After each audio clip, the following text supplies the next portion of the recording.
This is the Extraordinary Podcast, and I'm your host, Nate G. This is the last episode of the second season, and I just wanted to take a second to give special thanks to the men and women who made this season possible. If it weren't for them and these businesses, this season would not have happened, and I am forever in their debt for the contributions that they made to the show.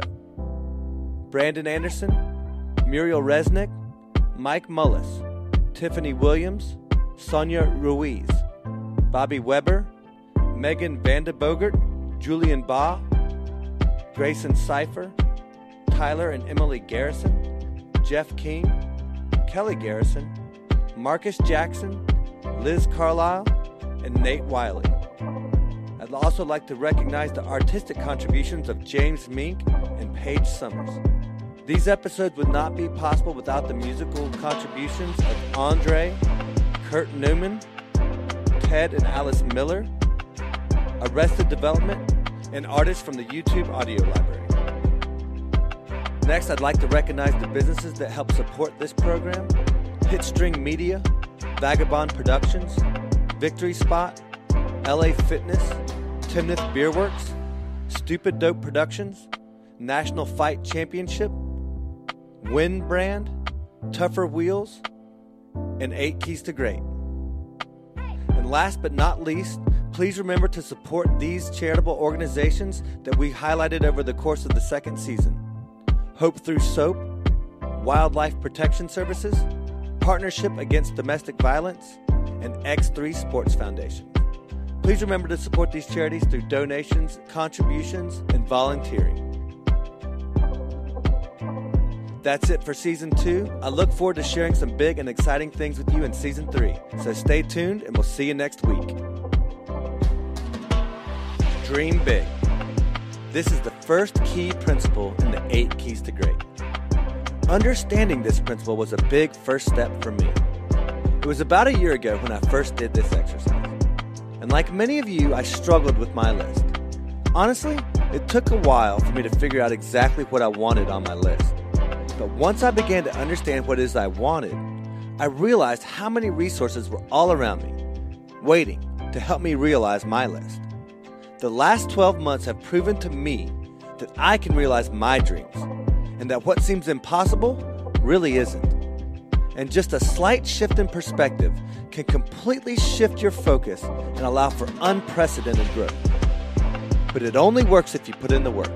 I hope you're willing to give it a try. And just like the 3 habits in 30 minutes, you really have nothing to lose. Good luck, and let me know if you experience these same results. I look forward to hearing from you soon. So get your journal, get ready to learn how to dream big, and we'll see you next week.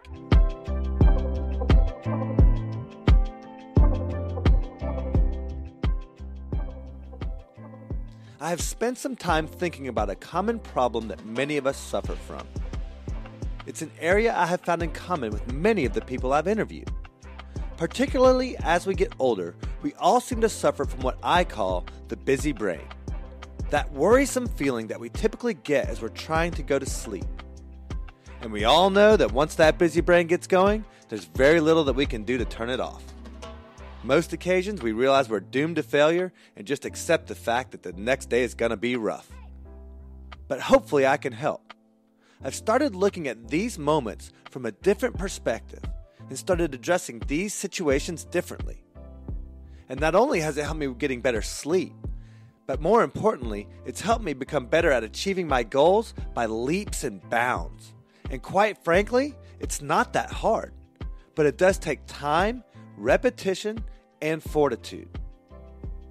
So as I was thinking about what I would say for the last episode of Season 2, I've been trying to write on a consistent daily basis, desperately trying to get the 8 Keys to Great book complete by the end of the year. Then it occurred to me, the best way to make deep progress on this book is to include it in what I'm doing with the podcast. So my goal is to share one of the 8 Keys to Great at the end of each season. And the first key relates directly to the busy brain and how to turn it off. Our brains and bodies are amazing tools, capable of absolutely incredible things. And yet so few of us challenge either one. most of us rarely push our physical limits, and even fewer test our mental fortitude. I believe that that's one of the primary reasons why we struggle with sleep. Just like our bodies are meant to carry a load, our brains desperately want hard things to figure out. How many times do you lay in bed at night thinking about what needs to get done the next day? What phone call or email is important? What to-do item must get done? What appointment or work needs to get scheduled? All of these seemingly important issues all seem to bubble to the surface precisely when we don't want them to. But that's by design. Our brains are made to figure tough things out. Our minds want to understand and resolve complex issues. It's how we're wired. So knowing that, we must challenge ourselves mentally to give our brains the workout it so desperately desires. These mental exercises are meant to and should be fun, but they are exercises. And just like physical exercise, these activities will release endorphins and promote positive growth and recovery, allowing for longer, deeper, more restful sleep. But first, we have to do a little work. So get out your journal, yellow legal pad, or just a sheet of paper, and let's get started. First, the best way to do these exercises, just like your morning me time, is to include meditation. Using meditation as a guide will help free your mind to explore. The calming state that meditation induces provides a stream of consciousness that will hopefully open your mind and relax your body. I highly recommend Michael Seeley or Jason Stevenson on YouTube. Liz Carlisle also has some shorter meditations on her podcast, Motherhood Unstressed. Or ambient music is fantastic as well. So let's begin. Dream big. How much time have you actually spent in the last week thinking about what you want? Specifically, 10 years from now, if you could have anything you wanted, what would it be? Take a piece of paper or page in your journal and write out your top 50 things if you won the lottery tomorrow. If money was no object, what would you buy? And be specific. Where do you want to go? What do you want to do? Where do you want to live? What's inside your perfect house? What kind of car? What make, model, color? Write them down, each and every one. Take your time. Don't move on to the next step until you have at least 50. You can have more, but no less. List them individually on a single line. What many of you may come to realize is that you don't have 50, that this wasn't as easy as you thought it would be. Good. That just means you're not a completely self-absorbed, materialistic narcissist. But now go deeper. Think about what moves you. What inspires you? What do you want to be involved in? What kind of work do you find meaningful and rewarding? What level of responsibility or authority do you want to command? What standard of living? What kind of friends do you want to have? What kind of life do you want to live? What do you want to do when your children are grown and gone? What does an ideal everyday look like 10 years from now?